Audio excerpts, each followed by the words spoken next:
Welcome to the Navigator podcast. Welcome to the Navigator Academy Module 55 podcast on leading with a services first mentality. Our guest today is Steve Riley, who brings almost 30 years of experience in systems integration in a wide range of roles and responsibilities. He has held departmental management, regional leadership, and multiple corporate positions, overseeing operations and service. Most recently as Director of Professional Services for PS&I, where he established their global service program. And congratulations, Steve, on your new role as Regional Vice President of CTI. Thank you. Steve understands what good looks like for a successful integrator and knows how to make it happen. As an accomplished trainer and speaker, he has taught courses for AVIXA, including the CTSI, and has led various other industry initiative committees. Steve holds the Certified Technology Specialist certification in both specializations for design and install, and is a registered communications distribution designer from Bixby. Steve, thanks for bringing your expertise to this module's discussion on service first mentality. And I just appreciate that service quality is just a part of your DNA. So I think we've always had that relationship. It's always been kind of at the core of where I've come from and where, how I was brought up and cut my teeth in the industry. Service is the way you keep your client, right? Yep, It's exactly. it's just the opposite of a project, which is how you break in, but the service is the way you keep it. So what does that look like, or where does it begin, and what does it look like? I get asked that quite a bit. So, in my past, I've done different roles where I've taught people how to build their own service departments. And through the years, I've learned a lot. And really what I've found is it comes down to 5 things that are really the key linchpins to making a service department work. And it all starts at the top. It starts at leadership. So if you don't have leadership on board, forget it. It's just not, it just won't happen. You'll spin your wheels. You may come up with some, mediocre effort, but the bottom line is leadership has to be bought in, and they have to demonstrate the commitment to the understanding of clients' needs.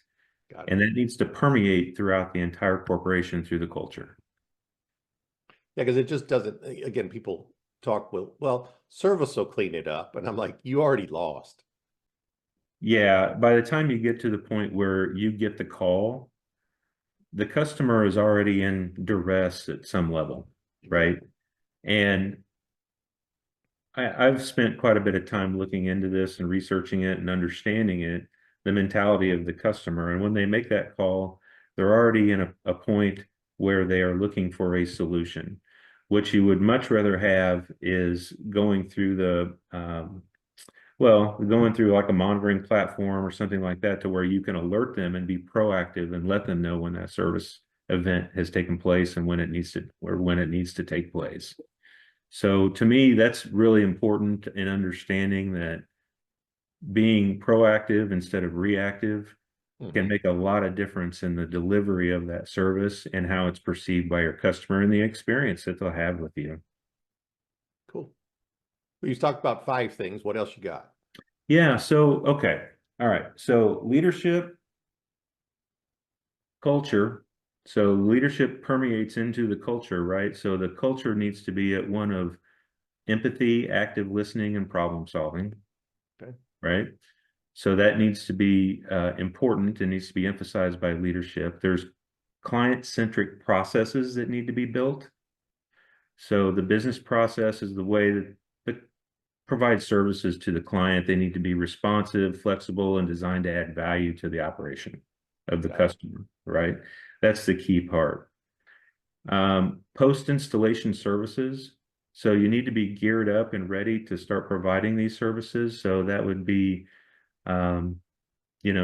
service agreements, help desk support, the ability to dispatch technicians, remote monitoring, upgrade paths, all those things that add value and demonstrate value.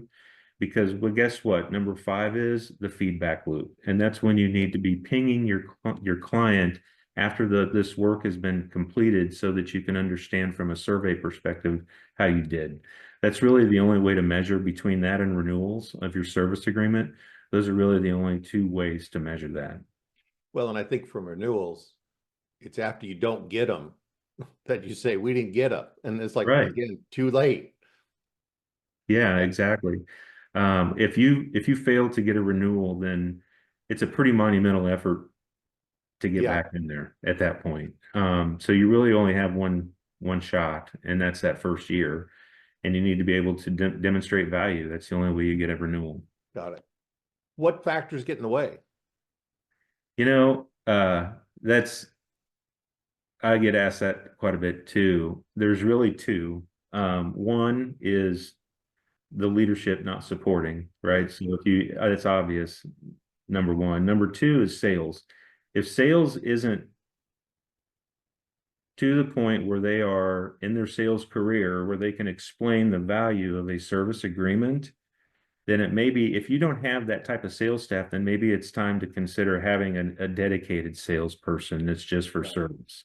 Someone that has the ability to articulate the value and the reason of why you called this company in the first place, right? So you want to be able to provide that level of service that they expect.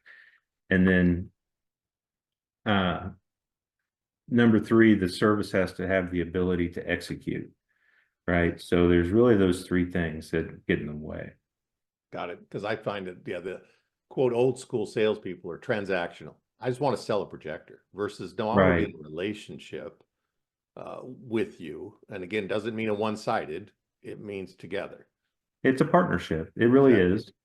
is. You advise the client and provide value by making them look good for selecting you in the first place. But second, providing that level of service that helps them do their job better and Got it. accomplishes their goals and their outcomes.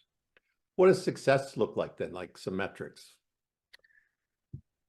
If you asked me that several years ago, I'd have probably a little different answer. I'll tell you today what I like to see. I like to see a company that has about 20% of its overall revenue be service related, whether that's service agreements, um, on-demand support, on-demand service, whichever the case, Right. event support, any of those things that fall into that category. If you can get that to where it's representing about 20% of your overall revenue stream, you've struck a very good balance for what we would consider to be a true systems integrator. Hmm. What I see a lot of companies do is uh, get hung up in kind of in the mode of selling projects, right? And service is this afterthought. And Yeah. it's such a crime because there's so many opportunities for all integration firms to serve their customers better by providing this level of support that happens after the initial installation is finished. And until we get there, that's something that I think everybody could work on. All right, great. Well, thank you, Steve. You gave all of our people a lot to think on in just that short period of time. My gears are turning. Again, I'm looking at my role within Navigate and Solutions 360 going, how do we start to turn that too? So, Sure. but it's all those structures that you put in place. Appreciate it. Yeah. Thank you for having me on. You bet.